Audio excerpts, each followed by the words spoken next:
Hello नमस्कार मंडळी, कसे आहात? मजेत ना? मी पण मस्त आहे. घेऊन आली आहे तुमच्यासाठी ठरलं तर मगचा 28 मार्चच्या एपिसोडचा रिव्ह्यू. तर कालच्या भागात आपण बघितलं होतं की सायली ना रविराज आणि प्रतिमा आत्या हे जेव्हा गाडीने रविराज रुसून निघाले होते घरातून, ते फार रागात निघाले होते. म्हणून सायलीला काही चैन पडलं नाही आणि म्हणून ती त्यांच्या पाठी आली होती त्यांना अडवण्यासाठी की डोक्यात राग घालून जाऊ नका. पण त्यांनी तिचं काहीही ऐकलं नाही, ते निघून गेले. इकडे पूर्णा आजींना काल चक्कर आली होती, त्यामुळे सगळे आता त्यांची काळजी घेत आहे. बहुतेक अश्विनने त्यांना आता औषध वगैरे दिलं असावं. तो विचारतो आता त्यांना की पूर्णा आजी बरं वाटतंय ना, आता चक्कर येत नाही आहे ना? तेव्हा कल्पनाताई म्हणतात की तुम्ही एवढा त्रास नका करून घेऊ, रविराज भाऊजी चिडणार, याचा अंदाज होताच ना आपल्याला. पण पूर्णाईंना मात्र या गोष्टीचा फार धक्का बसलाय. त्या म्हणतात सहनच झालं नाही ग, वाटलं होतं की 2 घरातला कडवटपणा आता तरी संपेल, पण तो संपण्याऐवजी अधिकच वाढला. आता प्रिया मध्येच चोंबडेपणा करते आणि म्हणते बाबांनी जाताना अशी धमकी द्यायला नको होती, म्हणजे हिला हिच्या वागण्याचा अजूनही काही पश्चाताप होत नाहीये. पण सायलीला ते आवडत नाही. ती लगेच बोलते धमकी नव्हती ती प्रिया, एका बापाचा आकांत होता तो. मग सायली पूर्णाजींजवळ खाली बसते आणि त्यांना छानपैकी समजवते की पूर्णाजी, तुम्ही रविराज काकांना आत्ता जरी अंधारात ठेवलं असेल ना, तरी ते करण्यामागचा तुमचा हेतू काही चुकीचा नव्हता. तुम्हाला 2 घरांना जोडायचं होतं, तुम्हाला प्रतिमा त्यांना दिलेला शब्द पाळायचा होता. रविराज काकांना थोडा वेळ द्या आणि ही गोष्ट काही फार काळ टिकणार नाही असं तुमच्या मनाला समजावून आता मन शांत करा. त्यांच्या मुलीवरचा राग फार काळ टिकणार नाही. सायली जेव्हा हे गोड बोलत असते ना, जेव्हा गोडपणे समजावत असते ना पूर्णा आजीला, तेव्हा पूर्णा आजीला खरंच ते पटतही असतं. पण पूर्णा आजी सायलीचं एवढं सगळं शांतपणे ऐकून घेत आहे, हे प्रियाला कसं बरं सहन होणार? ती लगेच म्हणते कोण सांगतंय बघा, जिच्यामुळे संबंध खराब झाले ती सांगते. आता सायली कशाला ऐकून घेईल प्रियाचं? ती तर त्याला एकदम एक्सपर्ट झाली आता प्रियाला उत्तर देण्यात. ती म्हणते संबंध खराब झाले होते, त्या गोष्टीला खूप दिवस झाले प्रिया. त्यानंतर रविराज काकांनी तुला आणि प्रतिमा आत्याला इथे येऊ पण दिलं होतं, त्यांचा रागही निवळला होता. पण तू तुझ्या हट्टापायी हे सगळं करून बसलीस.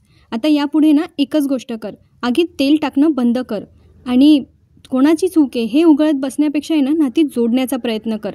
वा, प्रतिमा आत्यांची मुलगी शोभते सायली, काय उत्तर दिलं, एकदम ठणकावून सांगितलंय तिला. आणि ही गोष्ट कोणीही नाकारू शकत नव्हतं, त्यामुळे कोणतेही सुभेदार सायलीला काहीच बोलू शकले नाही आणि सायली मस्त प्रियाला उत्तर देऊन तिथून निघून गेली. आता पुढच्या सीनमध्ये आपल्याला महिपतचा सीन बघायला मिळतोय. महिपत, नागराज आणि पवार वकील यांच्यामधला संवाद बघूया. संवाद कसला, गुंडवाद म्हणावा लागेल त्याला. महिपत आणि नागराज बहुतेक मद्यपान करत आहे, त्यामुळे आता महिपत काय नशेत आहे आणि त्याने पवार वकिलाची कॉलर पकडली आहे आणि म्हणत असतो काय रे पवार वकील, तुझी एवढी वकिलीची डिग्री, काय उपयोग झाला त्याचा?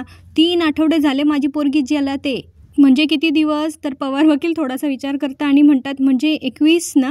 तेव्हा महिपत बोलतो तू मलाच काय विचारतोय, कोण जास्त शिकलाय, तू का मी? तू जर एवढा शिकलेला आहे आणि एवढा जर तू काहीतरी केलं असतं ना तर आतापर्यंत माझी पोरगी घरात असती. तेव्हा पवार वकील म्हणतात हे बघा साहेब, मी प्रयत्न करतोय, फक्त मला थोडा वेळ लागेल. तेव्हा महिपत म्हणतो काय करणार आहेस तू? मुहूर्त काढणार आहेस का? बस इथे, असं म्हणून ते आता त्या वकिलाला सोफ्यावर बसवतात आणि नागराजला सांगतात ओ नागराज शेठ, पंचांग आणा हो. तेव्हा पवार वकील महिपतला समजवत असतात की हे बघा, अर्जुनने सादर केलेले पुरावे जे आहेत ना ते खूप स्ट्रॉंग आहेत आणि मी त्यांना खोटं सिद्ध करण्यासाठी प्रयत्न करतोय. तेव्हा महिपत म्हणतो प्रयत्न करतोय, तुला काही प्रयत्न करण्यासाठी पैशाची आंघोळ घालतो का? ते काही नाही, मला माझी पोरगी घरात पाहिजे. आता नागराज शेठ तिथे येतात आणि मग म्हणतात महिपत त्याच्यावर चिडून काय होणार आहे, त्याला जमेल तेवढं करतोय, तो कुवत आहे का त्याची? असं म्हणून आता ते त्या वकिलाला डिवचण्याचा प्रयत्न करत असतात. तेव्हा महिपत त्या वकिलाला म्हणतो ओट चल, जोपर्यंत माझ्या पोरीला बाहेर काढण्यासाठी दुसरा मार्ग शोधत नाही ना तोपर्यंत तुझं एक घाणेरडं थोबाड मला दाखवू नको. त्या वकिलाचा एवढा अपमान झालाय, तो तिथून निघून गेलाय. आता हे दोघं काय बोलतायत ते ऐकूया. नागराज म्हणतो महिपतला डोक्यावर एक मोठी बर्फाची लादी ठेवा, आता तुम्ही डोकं लय गरम झालंय तुमचं.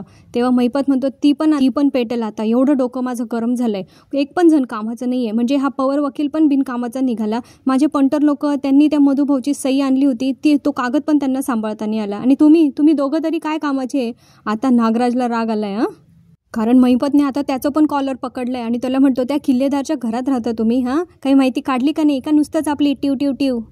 नागराज पण आता चांगलाच डोक्याने तापलाय. त्याने आता महिपतला सांगितलं कॉलर सोड महिपत, तुझी पोरगी तिथे जेलमध्ये ना म्हणून तू काहीही करायला लागलाय, एक मित्र म्हणून तुला समजून घेतोय, गैरफायदा नाही घ्यायचा.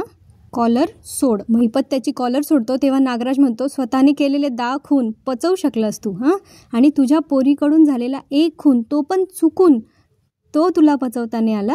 अरे अजून खूप मोठी लढाई आहे पुढे, त्यात एकच मित्र साथ देणारी तुझी, नागराज. कोण?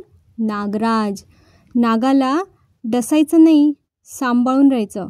तर महिपत आता म्हणतो, आणि ती प्रिया तिच्यापासून पण सांभाळून राहायचं का? नागराज म्हणतो, ते तुझं तू बघून घे. इकडे नागराज महिपतमध्ये जुंपली आहे आणि इथे प्रियाला कामाला लावलं आहे सायलीने. आता ती तिला सांगत असते सायली की प्रिया, माझा सगळा स्वयंपाक झाला आहे, ती कोशिंबीरमध्ये साखर तेवढी तू घाल. तर प्रियाला एवढंही करायचा कंटाळा येतोय. ती म्हणते तेवढं पण तूच कर ना. तर सायली म्हणते, अगं या अशा गोष्टी ऐनवेळी करायच्या असतात, नाहीतर कोशिंबिरीला पाणी सुटेल ना. आणि सध्या मला फक्त सगळ्यांसाठी स्वयंपाक करण्याची परवानगी मिळाली आहे, सगळ्यांसोबत जेवायला बसण्याची नाही. ती तुझ्यामुळे फक्त एकदाच मिळाली होती ती संधी, पण आता नाही. त्यामुळे ही कामं तुलाच करावी लागतील. सायलीने मस्त आता प्रियावर पलटे मारायला सुरुवात केली. आता सायली तिकडून चालली जाते ना, मग प्रिया म्हणते, लग्न झाल्यापासून राबतीच मी ते, आता ही महाराणी मला ऑर्डर सोडणार. आणि ती बघत असते सायलीवरच्या रूमकडे जाते की नाही ते. ती गेल्यानंतर तिकडे विमलताई उभे असतात. तर प्रिया म्हणते, तुझं काय काय काय घालायला सांगितलं ते? विमलताई म्हणतात साखर. तर ही सांगते, जा तूच घाल. काम चुकार कुठली. पण प्रियाची ॲक्टिंग दिवसेंदिवस बघायला मजा यायला लागली आहे. थोडीशी वैतागलेली कॉमेडी करायला लागली ती आता इकडे नागराजने सांगितलंय ना महिपतला, प्रियाचं काय करायचं तुझं तू बघून घे म्हणून. महिपतने आता तावात प्रियाला फोन केलाय. प्रियाने एकदम असं बाजूला येते आणि ती बघते फोन आलाय. तेवढ्यामध्ये सायली आहे ना, तिकडून मस्तपैकी कल्टी मारते पर्स घेऊन. पण प्रियाच्या लक्षात येऊन जातं शिट की सायली बाहेर गेली आहे. सायली आता रिक्षा पकडून जाते आणि प्रिया तिचा पाठलाग करते. पूर्ण रस्ताभर बघा प्रिया ऑलमोस्ट रिक्षाच्या बाहेर दिसेल तुम्हाला. आणि हा रिक्षावाला सीन तुम्ही जेव्हा बघाल ना टीव्हीवर, त्यावेळेला तुम्हाला लक्षात येईल की यांनी बराच वेळ हा सीन दाखवलाय. सायलीची रिक्षा पुढे, प्रियाची रिक्षा मागे आणि प्रिया रिक्षाच्या बाहेर. फायनली सायली पोचते आश्रमाच्या बाहेरच्या परिसरामध्ये आणि प्रिया पण तिकडे तिच्या मागे पोचते. अर्जुन आणि चैतन्य सायलीची वाट बघत तिकडे उभे असतात. सायली नंतर त्यांना जॉईन करते आणि आता त्या एक घरी ते जाऊन चौकशी करणार असतात. पहिल्या घरी ते जातात आणि सायली तिथे तिची ओळख करून देते की मी मधुकर पाटील आहेत ना, त्यांची मुलगी प्रिया मधुकर. त्यावेळेला आता तो व्यक्ती जो असतो तो जरा वेगळाच असतो, म्हणजे त्याला कोणाच्या घेण्यादेण्यात बहुतेक पडायचं नसेल तर तो यांना काही मदत करायला हो म्हणत नाही. आणि तो म्हणतो, माहिती आहे तुमच्याबद्दल, जा आता, काही आमचा वेळ घेऊ नका. तो म्हातारा त्याने खून केला आणि नंतर किती महिने पोलीस येऊन इथे सारखी चौकशी करत होते. तर सायली म्हणते, अहो पण तसं नाही झालंय. अर्जुन म्हणतो, आम्हाला फक्त तुमची 5 मिनिटं हवी आहेत. तो माणूस म्हणतो, 5 सेकंद पण मिळणार नाही, जा. आणि मग ही मंडळी जातात दुसऱ्या घरी. बघूया त्यांना इथे तरी काही क्लू सापडतोय का. सायली तिची ओळख करून देते. तेव्हा म्हणते की ओळखलं का. तेव्हा एक ताई येतात बाहेर आणि त्या म्हणतात, न ओळखायला काय झालं, कशी आहेस सायली, आम्ही ऐकलं की तुझं लग्न झालं. तेव्हा सायली सांगते, हो, हे माझे मिस्टर अर्जुन सुभेदार, ॲडव्होकेट अर्जुन सुभेदार, आणि हे त्यांचे असोसिएट चैतन्य. तेव्हा त्या ताई सांगतात की मी ओळखते यांना, या ना आत या. आता ते आतमध्ये जातात आणि प्रिया पोचली बरं का आता तिथे. तिने आणि कसं बसं करून एक खिडकी शोधली आहे यांच्या घराच्या पाठीमागचीच, म्हणजे तिला आता आतमध्ये काय जे काय बोलणं चालणार आहे ते सगळं तिला ऐकायला मिळणार आहे. ही सगळी मंडळी आता आतमध्ये जाऊन बसतात. सायलीला त्या लोक पाणी वगैरे सगळं देतात आणि मग त्या ताई म्हणतात की आठवण येते का गं इकडची. तेव्हा सायली म्हणते, हो येते ना, पण आता आश्रमात येता येत नाही ना. तेव्हा त्या ताई म्हणतात, आम्हाला तर विश्वासच बसत नाही की मधुभाऊ कोणाचा खून करू शकतात. तेव्हा अर्जुन सांगतो, त्यांनी खून केलाच नाहीये आणि त्याच बाबतीत आम्हाला थोडे प्रश्न तुम्हाला विचारायचे. पण ते एक जे दादा असतात त्यांच्या घरी, ते म्हणतात की आम्हाला आश्रमाबद्दल आणि त्या खुनाच्या रात्रीबद्दल जे जे काही माहिती होतं ते आम्ही 2-3 वेळा पोलिसांना सांगितलंय, वेगवेगळ्या वकिलांना पण सांगितलंय. आणि त्या ताई म्हणतात, आणि तुम्हाला पण तर सांगितलंच आहे की, मग पुन्हा पुन्हा तेच विचारून तेच बोलून काय होणार आहे. चैतन्य पुढे सांगतो की अहो, आम्ही आधी आलो होतो विचारायला तुम्हाला, पण तेव्हा आम्ही तुम्हाला असं विचारलं होतं की खुनाच्या रात्री तुम्हाला गोळीचा आवाज आला होता का, ज्यावर तुम्ही नाही असं सांगितलं होतं. पण यावेळी आम्ही तुम्हाला काहीतरी वेगळं विचारायला आलोय. तेव्हा अर्जुन सांगतो की हो, म्हणजे खुनाच्या आधी तुम्हाला काही वेगळं, काही विचित्र असं दिसलं होतं का. म्हणजे अशी काही माणसं जी नॉर्मल दिसत नव्हती, काहीतरी विचित्र दिसत होती. त्यावेळेला तो व्यक्ती असतो ना, तो दादा आणि ती ताई, ते दोघं एकमेकांकडे बघतात आणि तो माणूस म्हणतो, इथे मी काल काय जेवलो ते मला आठवत नाही आणि तुम्ही 2-3 वर्षापूर्वीचं मला विचारताय. त्या ताई पुढे सांगतात की अहो, आधीच खूनबीन म्हटलं ना की आम्हाला घाबरायला होतं आणि त्यावेळेला आश्रमाच्या आजूबाजूला पोलिसांची गस्त असायची. आम्हाला त्या आठवणी नको वाटतात. तो मध्ये मध्ये प्रिया दाखवली आहे खिडकीच्या बाहेरून चोरून ऐकताना, आणि प्रियाचे इथे इंडिकेटर लागलेत बरं का, कारण तिला आता कळतंय की हे दोघं आता काहीतरी वेगळ्या पॉईंट ऑफ व्ह्यूने केसचा विचार करते आणि ती अडकू शकते अशी तिला शंका यायला लागली आहे. आणि मलाही वाटतंय की लवकरच असा काहीतरी ट्विस्ट येणार आहे ज्याच्यामुळे प्रियाचा खोटारडेपणा थोडा का होईना समोर येऊ शकतो किंवा तिचं कनेक्शन तरी प्रूव्ह होऊ शकतं. बघत राहा, पुढे अजून इंटरेस्टिंग होणार आहे. सायली त्या ताईंना विचारत असते, ताई आम्हाला तुमची खूप मदत होईल. तुम्हाला थोडं जरी तोडकं मोडकं काही विचित्र असं घडलं असेल, थोडं जरी आठवत असेल तरी प्लीज आम्हाला सांगा ना. तेव्हा ना प्रिया चोरून ऐकत असताना तिला समोरून 2 व्यक्ती येताना दिसतात, म्हणून ती स्वतःचा चेहरा थोडा वेळ लपवून घेते आणि त्यानंतर पुन्हा ती ऐकायला सुरुवात करते. आता त्या ताई विचारतात, पण विचित्र किंवा वेगळं असं नेमकं काय सांगायचं आहे आम्ही? तेव्हा सायली म्हणते, म्हणजे अशा कोणी व्यक्ती ज्या आधी मैत्री नव्हती त्यांच्यामध्ये, पण त्या अचानक एकत्र दिसायला लागल्या होत्या. कोणीतरी विचित्र वागत होतं, काहीतरी वेगळं वागत होतं, असं काहीतरी आठवतंय का?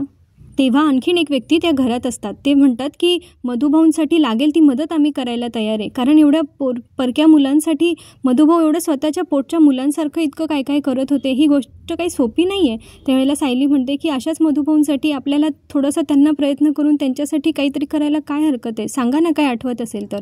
तेव्हा ती व्यक्ती सांगते की तो बिल्डर आहे ना, तो मधुभाऊंना खूप त्रास द्यायला लागला होता. तेव्हा चैतन्य विचारतो, एक मिनटं, बिल्डर कोण? तेव्हा तो माणूस सांगतो की तोच महिपत शिकरे. त्याने मधुभाऊंना किती त्रास दिला, लाईट बंद केले, पाणी बंद केलं, तरी पण मधुभाऊ ठाम होते त्यांच्या निर्णयावर की आश्रम कोणत्याही परिस्थितीत त्यांना हा विकायचाच नव्हता. आणि त्या ताई सांगतात, हो ना, आणि टॅक्स भरण्यावरून पण त्या बिल्डरने मधुभाऊंना किती त्रास दिला होता. तेव्हा अर्जुन म्हणतो, हे सगळं कोर्टात प्रूव्ह करून झालं आहे आणि महिपत शिकरेने पण ते एकदा मान्य केलं की तो एकदा गेला होता आश्रमात. आता अर्जुन विचारतो की तुम्हाला अजून काही आठवतंय का, म्हणजे महिपतची माणसं किंवा त्याची मुलगी हे खुनाच्या आधी तिथे कधी ये जा करत होते वगैरे असं. आणि सायली आता डिरेक्टली विचारते की तुम्हाला विलासबद्दल काही आठवतंय का? तेव्हा त्या घरातली व्यक्ती म्हणते, विलास म्हणजे ज्याचा खून झाला तोच ना? तर अर्जुन म्हणतो, हो तोच. तेवढ्या तिकडे प्रियाला कुणाचा तरी फोन येतो. तो फोन केलेला असतो कल्पनाताई आणि पूर्णा आजीने. आता त्या दोघी काळजीपोटी विचारत असतात. पूर्णा आजी म्हणतात, अगं मगाशी रविराज चिडून गेले, नंतर तू अचानक घरातून गेलीस, कुठेस तू? तेव्हा ती सांगते की बाबा अचानक आले ना, तर मी त्यांना समजवण्यासाठी, त्यांची समजूत काढण्यासाठी मी इकडे आली आहे. तेव्हा ते म्हणतात, हे मग काय झालं, बोलले का ते तुझ्याशी? तेव्हा ती आता ना रडण्याचं नाटक करत असते आणि मी सांगते की मी आता काही बोलण्याच्या मनस्थितीत नाही आहे, मी घरी येऊन सांगते ना तुला सगळं. त्यावेळेला आता कल्पनाताई म्हणतात की मी एक काम करते, मी अश्विनला तुला घ्यायला पाठवते, ये बरं तू ताबडतोब निघून. तेव्हा ती म्हणते की मी येते ना थोड्या वेळाने. तर पूर्णा आजी म्हणतात की नाही, मी थांबली आहे तुझ्यासाठी जेवायची, तू लवकर घरी ये बरं. आता त्या दोघींना काळजी वाटते की नेमकं काय झालं असेल तिथे. ही प्रिया आता तिला असं कळतं की अश्विन जर तिकडे गेला तर परत, मग ती ना परत आता खोटं बोलते की अश्विन तिकडे गेला तर बाबा त्याचा पुन्हा अपमान करतील, त्यापेक्षा नको, मीच येते ना, मी येते, मी थोड्या वेळाने घरी येते. आता म्हणून असं प्रियाला आता घरी जावंच लागणार आहे, कारण या दोघी तिची वाट बघतायत. पण आता प्रिया इकडे फोन ठेवल्यानंतर म्हणते, ह्या म्हातारीला आहे ना उगीच लळा लावला, हिला खांद्यावर काय बसवलं, ही आता कानच शिरायला लागली आहे. बापरे, किती डेंजर आहे ही. अर्जुन आता पुन्हा इकडे त्याची इन्व्हेस्टिगेशन सुरू करतो आणि विचारतो, ते विलास होते ना ज्याचा खून झाला, तो तुम्हाला कधी कुठल्या एका अनोळखी व्यक्तीसोबत कधी बोलताना दिसला का, किंवा महिपतची माणसं त्या विलासला भेटायला कधी आली आहेत, असं कधी दिसलं का तुम्हाला? तर तेव्हा ते मोठे व्यक्ती सगळे सांगतात की नाही, असं काही कधी आम्ही बघितलं नाही. पण तो छोटा मुलगा म्हणतो की ते विलास काका आहे ना, ते चांगला माणूस नव्हता. मग सायली विचारते, का रे बाळा, असं का वाटलं तुला? तेव्हा तो सांगतो की त्यांनी ना माझं एक चांगलं आवडतं खेळणं तोडून टाकलं होतं. तेव्हा त्या मुलाची आई त्याला रागवते की अरे मोठी माणसं बोलताय ना, तू मध्ये नको बोलू, जा बरं बाहेर खेळायला जा. तेव्हा सायली सांगते की नाही ताई, सध्या आमच्यासाठी लहानातली लहान गोष्ट महत्त्वाची आहे, त्याला बोलू द्या ना प्लीज. आता सायली आणि अर्जुन त्याच्या जवळ जाऊन त्याला अजून काहीतरी विचारण्याचा प्रयत्न करतात. तर आता तो मुलगा सांगतो की मी आणि माझे फ्रेंड्स जेव्हा तिकडे खेळत होतो ना, तेव्हा विलास काका आणि प्रियाताई बाहेरून कुठून तरी आले. अर्जुन, चैतन्य, सायली तिघंही थोडेसे धक्का बसतो की हे दोघं एकत्र आले होते का. पुढे आपल्याला कल्पनाताई आणि पूर्णा आजींचा सीन बघायला मिळतो. आता या दोघींनी आहे ना, प्रिया अजून घरी पोहोचली नाही आहे म्हणून प्रतिमा आत्याला फोन केला आहे. आणि आता कल्पनाताई विचारतात की भाऊजींचा राग निवळला का. तेव्हा त्या म्हणतात की नाही, इतक्यात तरी तो शांत नाही होणार आहे राग त्यांचा. तेव्हा कल्पनाताई सांगतात, बरं पण त्यांना जास्त त्रास होणार नाही याची काळजी तू घे हां. पुढे त्या विचारतच असतात की प्रतिमा, अगं तेवढ्यात तन्वी येते, दारामध्ये दिसते आणि लगेच ती आवाज देते, आई, पूर्णा आई. आणि मग कल्पनाताई फोन ठेवून देतात. प्रतिमा त्याला सांगतात की मी तुझ्याशी नंतर बोलते. आता प्रिया आली इथे खोटं नाटक करायला आणि मग ते सगळे तिला विचारतात, म्हणजे दोघी जणी, की का गं, काय झालं, ते काय बोलले तुझ्याशी. तेव्हा ती सांगते की त्यांनी मला काही बोलूच दिलं नाही, त्यांनी माझ्या तोंडावर दार बंद केलं आणि मला घरात सुद्धा घेतलं नाही. देवा, कितीच खोटं बोलते आणि हिला सुचतं तरी कसं. आता तो छोटू मुलगा आहे ना, तो सांगत असतो सायली अर्जुनला की त्या दिवशी ना ते विलास काकांचा धक्का मला लागला आणि वरून तेच माझ्यावर ओरडले आणि माझं खेळणं त्यांच्या पायाने तोडून पण टाकलं. आणि प्रियाताई पण वैतागली होती. ती म्हणत होती की इकडची आजूबाजूची कार्टी आहे ना शेजारची, ह्यांनी नुसतं इथे कडमडलेले असतात आणि त्रास देत असतात. तो सायलीला विचारतो, असं कोणी करतं का गं ताई. तेव्हा सायली म्हणते, नाही रे बाळा, असं नको वागायला होतं हां तुझ्याशी. अर्जुन म्हणतो, तुला नक्की आठवतंय की ते विलास काका आणि प्रियाताईच होते. तेव्हा सायली म्हणते की आम्ही एकत्र सिनेमा बघायला गेलो होतो, तेव्हा प्रियाच्या पोटात दुखत होतं म्हणून ती आणि विलास घरी आले होते, मग कदाचित हे तेच रात्र असेल, तर त्यात हे आपल्याला माहिती आहे. तर अर्जुन म्हणतो नाही, हे दोघं एकत्र सोबत आले आणि विलास एवढा चिडला होता. ही सिच्युएशन मला पाहिजे तेवढी साधी वाटत नाही आहे. आणि इथेच आजचा भाग संपतो. अर्जुन काहीतरी विचार करतोय आता ह्या दोघांच्या एकत्र येण्यामागे. आता पुढच्या भागात आपल्याला बघायला मिळणार आहे की चोमडी प्रिया आता सायली आणि अर्जुनच्या रूममध्ये परत एकदा शिरली आहे आणि ती विचार करत असते की अर्जुन सायली केसवर जे काम करताय त्याच्या काहीतरी खुणा इथे असतीलच ना. आणि ती भरपूर गोष्टी शोधण्याचा प्रयत्न करते. तितक्यात तिचं लक्ष तिकडच्या कोलाजवर जातं. सायली अर्जुन पण तिकडून येतच असतात, जिन्यावरून ते चढताना आपल्याला दिसतात. पण जेव्हा ती त्या कोलाजकडे जाऊन उभी असते आणि त्या कोलाजला हात लावून बघण्याचा प्रयत्न करत असते की याच्या मागे काही क्लू आहे का, त्यावेळेला कुणाचा तरी हात पाठीमागून तिच्या खांद्यावर येतो. म्हणजे कुणाला तरी कळलंय की ती या रूममध्ये आली आहे. आता ती सायली होती की कल्पनाताई हे पुढच्या भागात पाहायला आपल्यासाठी खूप मनोरंजक ठरणार आहे. तेव्हा पुढचा भाग अजिबात चुकवू नका. व्हिडिओ आवडला असेल तर लाईक करा, शेअर करा, चॅनलला सबस्क्राईब करा. भेटूया पुढच्या भागात. तोपर्यंत हसत राहा, आनंदी राहा, आपली आणि आपल्या प्रियजनांची काळजी घेत राहा. आयुष्य खूप सुंदर आहे हो, मस्तपैकी जगत राहा. पुन्हा भेटूया. धन्यवाद.